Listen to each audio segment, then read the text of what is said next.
Okay, we're here to show a knock sensor replacement job on a 99 GMC 2500 truck. We're already into the job, but I just wanted to highlight some of the difficult areas that I ran into that I couldn't find all in one video. Maybe that video is out there, but if it is, I didn't see it. So just quickly, this is the upper intake manifold.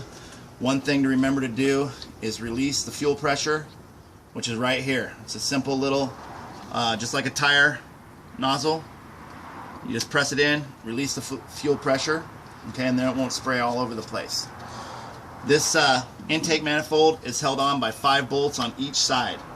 Take those off and that thing will lift up once you've disconnected all the wires and any hoses. You do not need to take the fuel rail off. You can if you want to, but you do not have to do that. You also do not have to take off the throttle body here if you don't want to. You just simply need to disconnect the hose from the radiator right here, the coolant line hose, and then there's another small one that goes to this right here. And all you need is a 1/4 inch hose to fit over the top. I myself just had a siphon hose that I used, and that holds the fluid in there. Otherwise it will leak all over the place. If you don't have that type of a problem to worry about, then you're good. This is what it looks like in here once the manifold is off, okay? The hardest part that I ran into was this right here. Disconnecting the wires for the fuel injectors. It's basically a 2-stage system with this lock, and you have to be able to, once this lock is in here, it's locked just like this, right? When you have to depress this button one time, and when you depress it, you can pull up the lock all the way, and then you have to depress it one more time in order to get it off the actual fuel injector, okay? One side was facing away from me to the side, and the other side, driver's side, was facing completely in the opposite direction, so it can be difficult when you don't know what you're doing. But that will take and save you a lot of time. The other thing is the actual knock sensor itself. Once you get the manifold off, these plugs, they just sit in here. They just sit in here just like this, okay?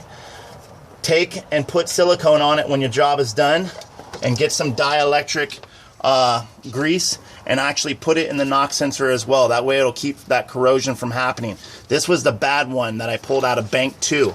Bank 2 is in the rear. That's another thing that sometimes people don't discuss. Bank 1's the front, bank 2 is the rear. This connects on here simply by, this is the teeth that holds it on right here and here, and it's simply squeezed apart.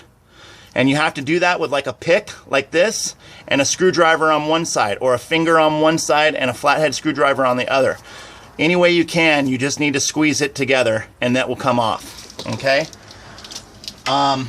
And other than that, that's pretty much it. It's just a matter of taking off hoses and disconnecting some of the electric components. Real quick over here, you can see you don't need a lot of tools to do this job.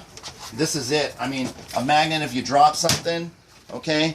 Fuel line disconnects are handy to have. They're cheap. A razor blade to cut away any silicone, and you use the number 8 and a number 10 nut driver. And that's pretty much it. A flathead screwdriver, and that's really it. Very, very basic tools. Silicone grease right here. Dielectric silicone grease. I don't know if you can see that. Right there. And then some black silicone to silicone everything up on the outside. And then you're going to be good to go. It's a straightforward, simple job. Hope that helps.